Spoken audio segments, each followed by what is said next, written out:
Hey, hey, hey, you just tuned in to Rough House Radio with Cheryl B. and Breyana Wilson. What's up, what's up? And today we have a special guest by the name of Zoe, and that owns semi-pro Chesapeake Sharks League.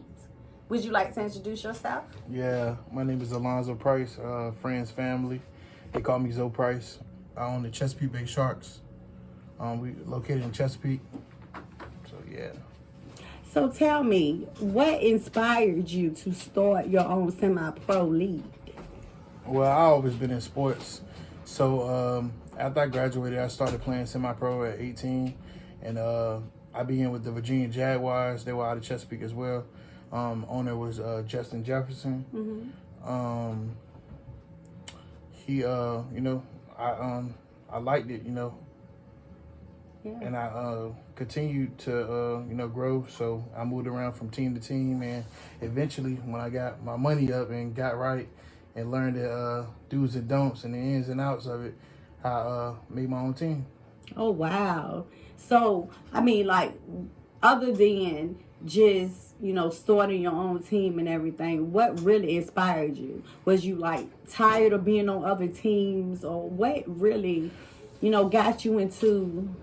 Well, I played, it's a pay-to-play league. So you pay your money and guys expect to play. Mm-hmm. And a lot of them might not have the talent, but being around the guys, it brings the the dog out in them. Mm-hmm. It makes them play better. And a lot of them didn't get an opportunity with certain teams. So with my team, I give everybody an opportunity.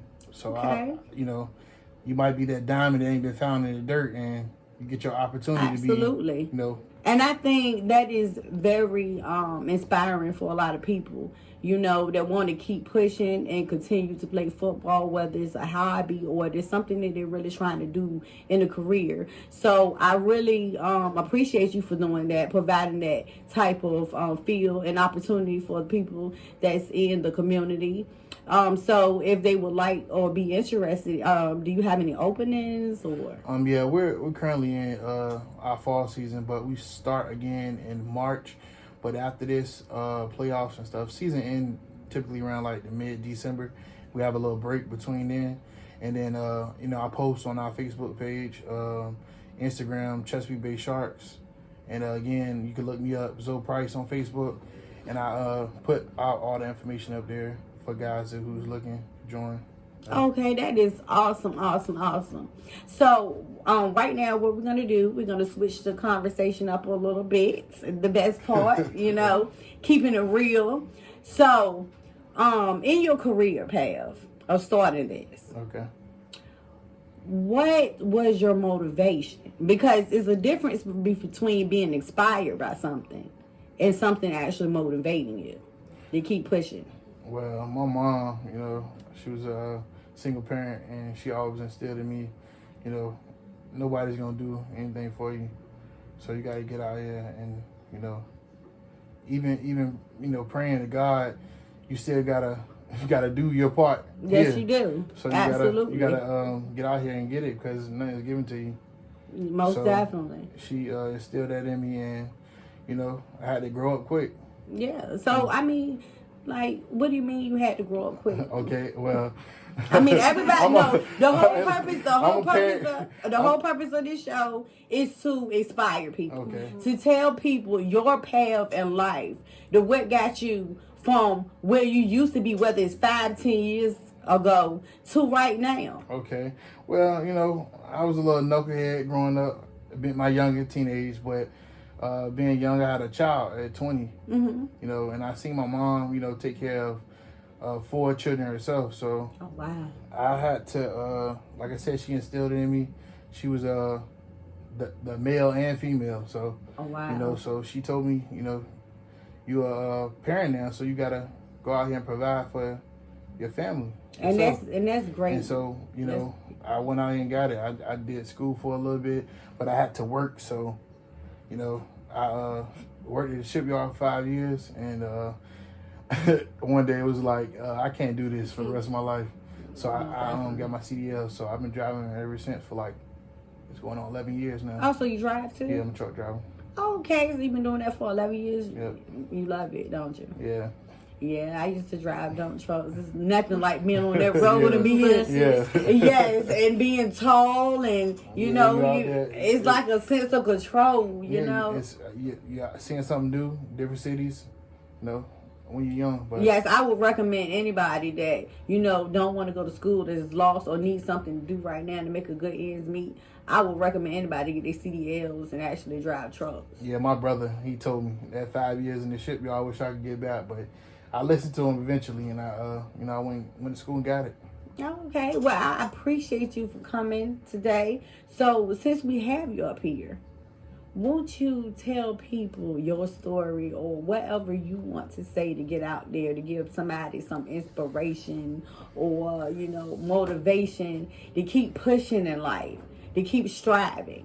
You can't never give up. People that want to drive trucks or, play football, or people that just need motivation in life to keep going. What would you tell them? Yeah, well, me having a football team and it builds relationships among men. So it's like a fellowship. Mm-hmm. So, I take it as we're family, So we go out with each other, we eat, we talk. If they got problems and they have marital problems, I talk to them about it. And, my coaches, we all do the same. So, we try to look out for one another. And anybody that's, it's a hobby. So it's something to do outside of, work. And being a family man, sometimes you need a break. Mm-hmm. Some people, read, go to Barnes and Nobles. But we play football. And, that was like my thing. And I guess the other guys cling to it. So that was kind of their escape as well. Yeah. Would you say that you like running a team more than you like being a part of a team? Well, you're still a part of a team, but as an owner, I play as well. So I'm a little up there in age now. So the guys that I'm getting are much younger. They're teenagers out of high school and didn't get to go to college or whatever. So I'm just trying to keep them out of trouble as well. Us playing on Saturdays and having practice Tuesdays and Thursdays, it keeps them off the streets a lot because we travel out of town. So if they were home, they might been out doing something they ain't supposed to. And you know what? That is so beautiful. That you providing that opportunity once again for the community and people that still want to push forward into a career or just do it as a hobby or be a part of something. Because what you're doing is not only, bringing opportunities, you're also doing brotherhood. Right. You spreading the love. And that's just something that a lot of people is not doing these days in time. And what do you think about that? Because, last week, for those of you that didn't tune in, we talked about, the reason why most people do not fellowship into the church because of being judged and all of that. But, what do you think? That's kind of probably a big issue with a lot of people, a lot of young people. Most like, I grew up in church, so the churches I went to with my mom, it was a lot of older people, so they couldn't really relate to me growing up. They didn't have like Bible study for the teenagers or the kids. We didn't have that. I was old-fashioned church, so now with a lot of youth ministers and stuff, I feel like the younger crowd can relate because some of them have been through a lot of things in their life. So most definitely. When they tell their story, I can see parts of me and what I've been through.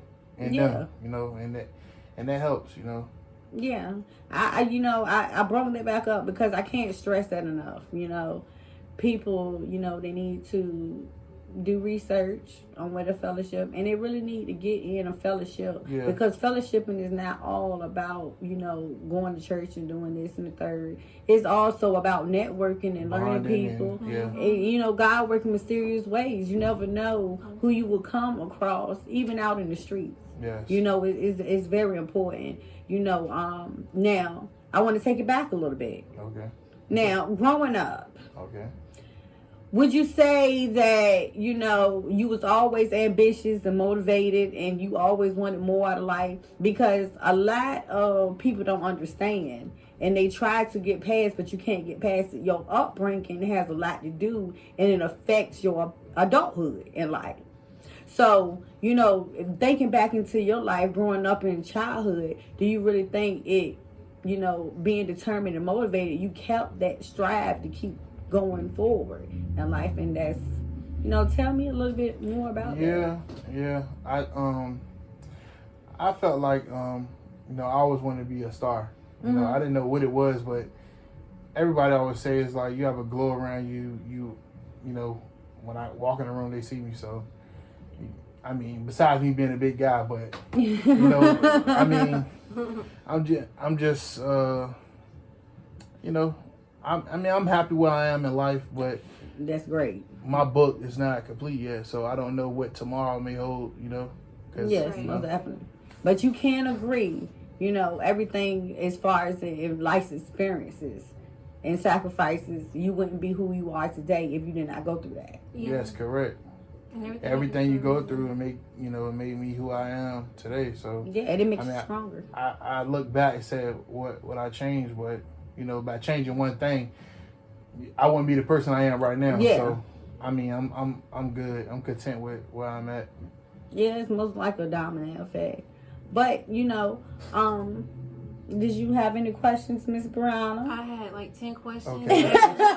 Okay, what you got for It me? kept disappearing from my brain. Let me think of something. Give me like 20 seconds. Well, Okay. you kept going and going and going. I mean, good conversation when you get Oh, in, yeah. you know, it just flow and sometimes. Question. So, how much longer do you think you would continue to pursue your football team?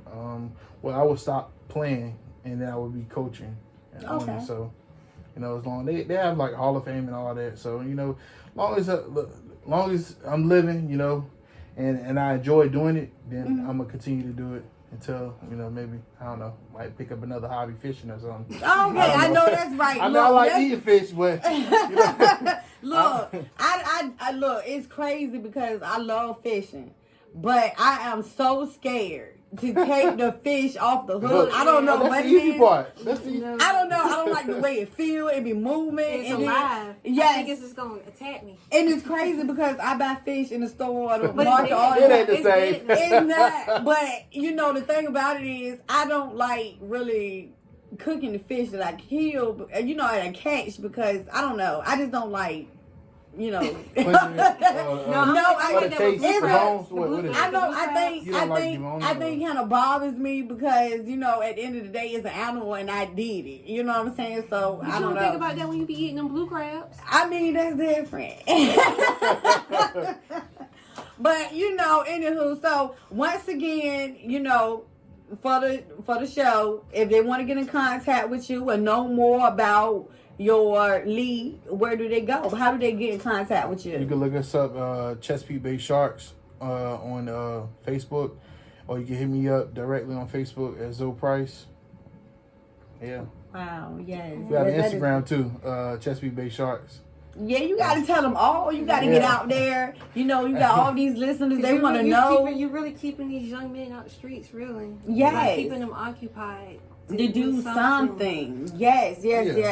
And if you could say one more thing about, you know, how you feel that your league is a big help in the community, other than keeping them out the streets and keeping them occupied, you know, what else would you say?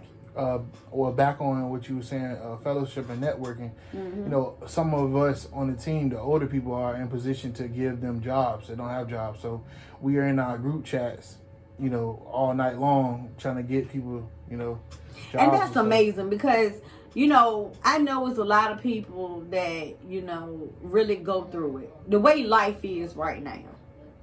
You know, the way life is hard for anybody, you know, that has a, you know, tough time in life.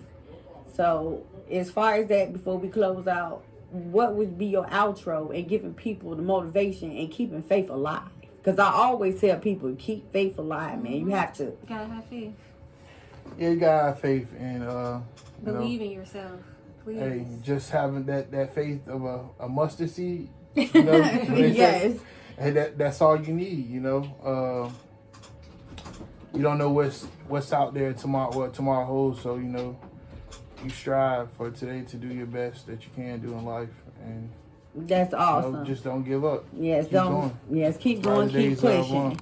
So before we close out, Baby Bree and Cheryl B, If you like to get in contact with us, once again, my Facebook is Cheryl Bryant with the C.